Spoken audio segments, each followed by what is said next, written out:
La parole est à Monsieur Philippe Gomez.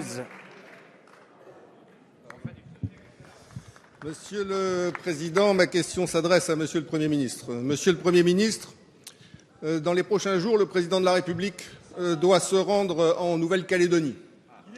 La situation économique et sociale dans notre pays est aujourd'hui difficile. Après une décennie de développement liée notamment à la réalisation de 2 usines métallurgiques, la situation économique et sociale s'est dégradée, la croissance est en panne et le marché de l'emploi se détériore.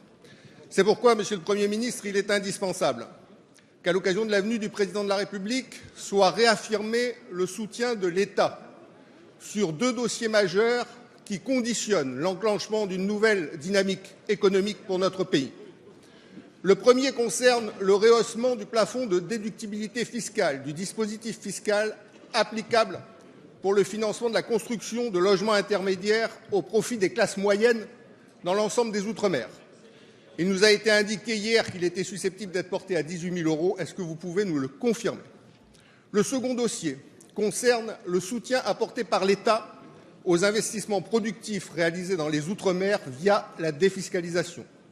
La loi prévoit la fin du dispositif en 2017, ce qui conduit aujourd'hui un certain nombre d'entreprises à ne plus monter de dossier, eu égard au délai de traitement, dans l'attente qu'une nouvelle perspective soit tracée.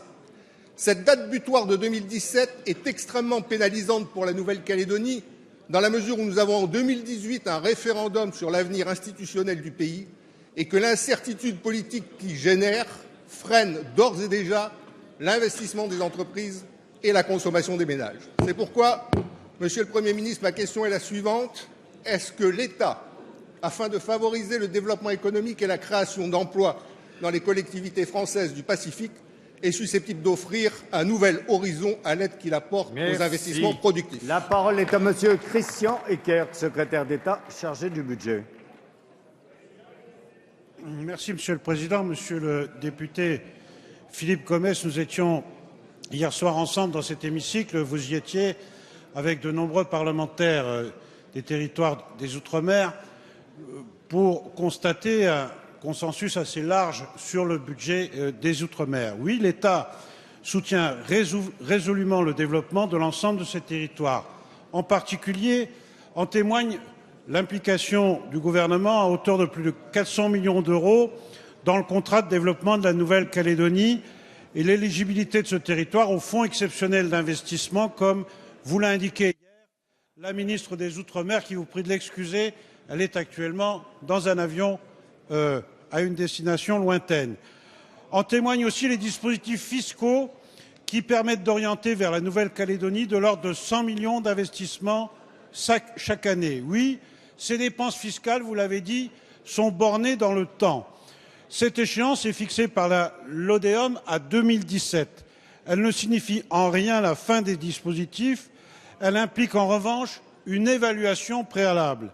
Cette réflexion est engagée depuis 2013. Poursuivons-la et je souhaite qu'elle aboutisse en 2015 à des propositions concrètes pour la partager avec la représentation nationale. Vous m'interrogez aussi sur le soutien à l'investissement locatif dans le secteur du logement intermédiaire.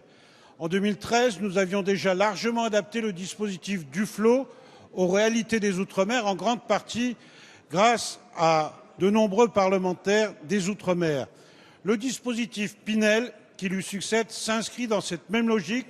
Je vous confirme que le taux de réduction d'impôt Outre-mer sont majorés de 11 points sur toutes les durées d'amortissement et que le dispositif pourra avoir accès au plafond de 18 000 €